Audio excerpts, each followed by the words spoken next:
Hey guys, welcome back to my channel. তোমাদের জন্য একটা ছোট্ট রেসিপি নিয়ে চলে এসেছি। আজকে বানাবো বেগুন ভর্তা। তো বেগুন ভর্তার জন্য বেগুনগুলোকে কেটে আমি নুন মাখিয়ে রেখে দিয়েছিলাম। দিয়ে কড়াই সর্ষের তেল দিয়ে ভালো করে গরম হয়ে গেছে। গরম হয়ে যাওয়ার পরে বেগুনগুলোকে একটা করে ছেড়ে দিয়েছি। বেগুনগুলো ছেড়ে দেওয়ার পরে ভালো করে নেড়ে নিতে হবে।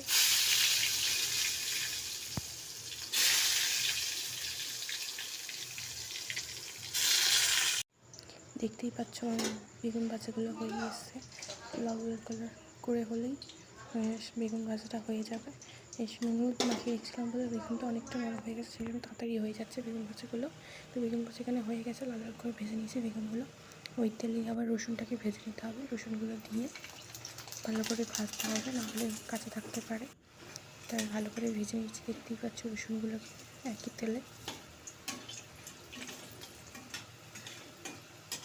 রসুনগুলো আমার ভাজা হয়ে গেছে। এখন মধ্যে পেঁয়াজ দিয়ে দিলাম, একই তেলে পেঁয়াজটা দিয়ে ভালো করে ভেজে নিচ্ছি। যেখানে তোমরা যেরকম ঝাল খাবে তোমরা সেরকম অনুযায়ী লঙ্কা দিতে পারো।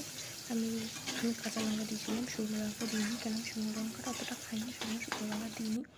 কাঁচা লঙ্কা দিয়ে আমি এখানে দুটো লঙ্কা দিয়েছি। তোমরা যেরকম ঝাল খাও সেরকম ইয়েতে দিতে পারো। লঙ্কাগুলো দিয়ে ভালো করে ভেজে নিতে হবে। তো ভেজে নেওয়ার পরে তুলে নিয়েছি পেঁয়াজটা। এবার একটুখানি অল্প করে নুন দিয়ে দিয়েছি। দিয়ে দেওয়ার পরে রসুনগুলোকে ভালো করে মেখে নিচ্ছি।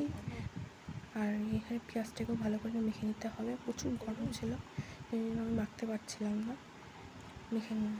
মেখে নেওয়ার পরে এর সাথে একটুখানি কাঁচা পেঁয়াজও অ্যাড করেছিলাম, কেন কাঁচা পেঁয়াজটা দিলে আরও ভালো লাগছিলো খেতে।